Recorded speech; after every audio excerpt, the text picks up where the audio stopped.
A very good morning, dear students. E-learning classes of Sacred Hearts of the subject economics. Dear students, in the previous lecture, we have discussed about the topic that education as an important element of human capital formation, in which we have discussed about the concept or the meaning of education. We have discussed the different fact and figures that are relating Indian literacy with the literacy of the developed countries.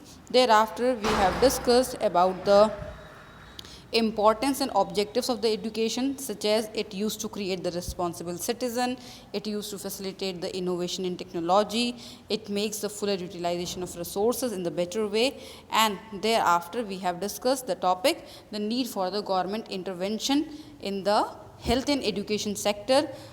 In that, the different points were such as it need a huge amount of investment, and if it is left in the hands of the private sector, then there will be only the profit motive, which will make the prices high of the education as well as of the health facilities.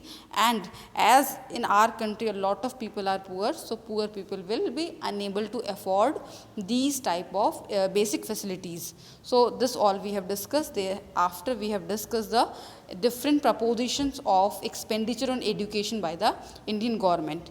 Today we are going to discuss the last topic of the chapter, and the topic is education still a challenging proposition. Why? There are some certain points which are representing the topic, that the topic is completely true, that the still education is a very far concept in our country. The very first is the large number of illiterates. If we just see, then around 36 crore people are still estimated to be illiterate in our country, and this number is comparatively larger than the population of many countries. The second one, inadequate vocationalization. What is the vocationalization? It is providing of the practical knowledge with the education. But if we talk about in our country, then in our country the education is being confined till the concept of the theoretical knowledge only degree oriented, and vocationalization seems to be absent in most of the schools and in the degree colleges.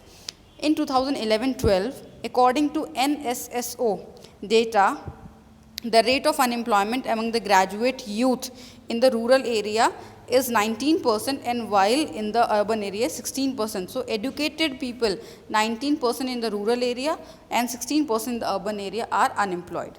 Next, gender bias, that means the discrimination in providing the education facility on the basis of gender, and still this concept used to continue in our country. If we talk further, the enrollment ratio is relatively low for the female, and the dropout ratio, what are the dropout ratio? The children who used to drop education in mid-between, and dropout ratio is comparatively high. Now see, another point is there. It is important to promote education among women if we want to have the overall growth and development of the country. The next one is the low rural access level.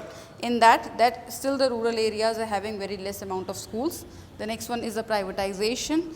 The trend of privatization have been increasing in the system of education, in the system of health, and they used to provide a very expensive education, which has created a gulf between the rich and the poor people. And the last one, low government expenditure on education.